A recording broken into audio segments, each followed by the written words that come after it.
The Lord be with you. As you know, we're turning in this module to issues of sacramental celebration, the Lord's Supper and baptism.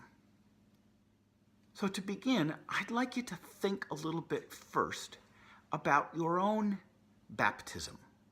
Were you baptized as an infant or a child? Were you baptized as an adult? Were you never baptized? Were you maybe baptized more than once?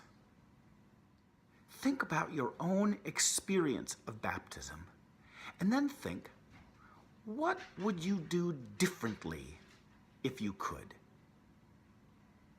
What would you change about the experience? So if you were baptized as an infant, maybe you wished that you hadn't so that you could be baptized as an adult. Or maybe you were baptized with a sprinkle and you wished that you'd been doused. Or perhaps you wish that, that oil had been used as well as water, something like a priest's anointing. In any case, think about your preferences and why you hold them, and you'll have an opportunity to share those with us on the discussion board.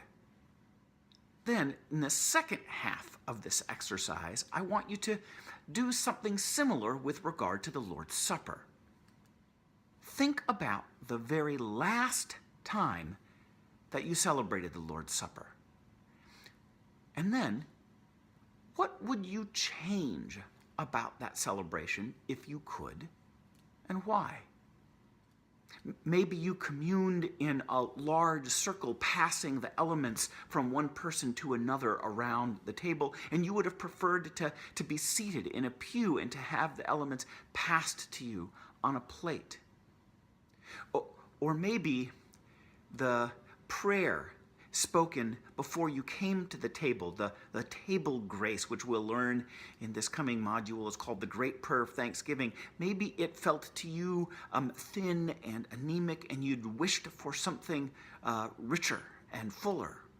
Maybe there was no prayer at all. Maybe there were no scriptural words at all. Or maybe there was a huge, long, boring, dryly spoken I don't know, it was a prayer? I don't know what it was. You get the idea. So think about that and write a few notes for yourself and then come back to the video.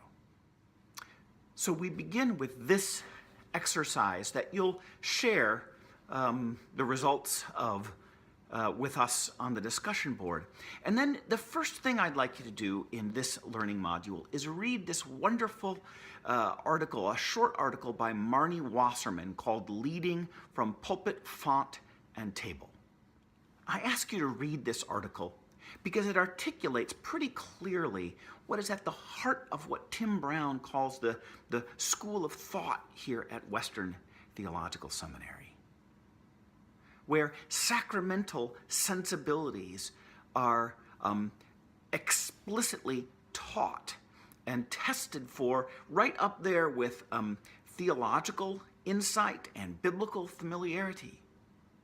It's one of our broad curricular goals, and it's one of the main reasons I so love being here at Western Theological Seminary, because I'm persuaded that good worship and good preaching has at its heart these sacramental sensibilities.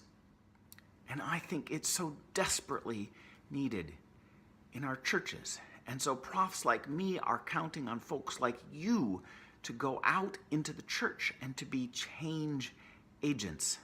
Gentle change agents, perhaps. Or less gentle, if the situation calls for it. But we hope that you are the ones to help bring about some of the changes that the church so desperately needs. So even if you're already converted to the importance of having sacramental sensibilities infusing worship and preaching, we're going to spend a little bit of time on it this coming week anyway. In part to remind ourselves, and in part to give us the tools that we need to persuade others. We're going to start by speaking first about why sacramental sensibilities are important for the church. There is a great video that you'll watch during this section called "This is the Night," and of course there'll be some readings and some case study work. And then in the second week, we're going to be thinking about getting into the nitty-gritty details of how we can actually perform the sacraments in ways that are rich and full. Because all the arguments in the world won't persuade anyone if your own church's sacramental celebrations are perfunctory or rote or ugly or anemic. Theologians sometimes speak of two different impulses when thinking about the sacraments, and one is the impulse to make sure that the sacrament is celebrated correctly, that we get the rites right. This is the validity impulse. The other impulse is the voluminous impulse. It seeks to celebrate the sacraments as fully and richly and meaningfully as possible. Now, neither of these impulses is bad.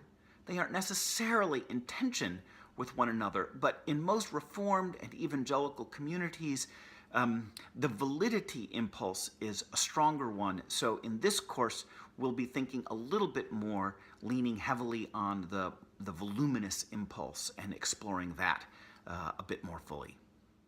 As always, we'll be doing lots of good work in the discussion boards, but in this module in particular, two of the liturgical calisthenics exercises, one called Sacramental Meanings and another called The Shape of the Sacramental Rite, will take up a good bit of our time. The shape of the sacramental rite in particular. It's a new assignment. I haven't really used it quite this way before, and it's going to take some significant time, and I am eager to see how you do with it. I'm happy to receive any questions you might have via email. And I do want to remind you that the work over the last couple of weeks and in this module is a little bit less than would be allowed in the course calculator in order to give you some time to begin working ahead on the sermon or homily that you will preach for the intensives, and for you to prepare your liturgy lab for the intensives. And I have opened up the files and instructions and schedules and so forth for the intensives, so you can begin to look at those right away, and you may want to take a peek there and ask me any questions that you might have. Go with God.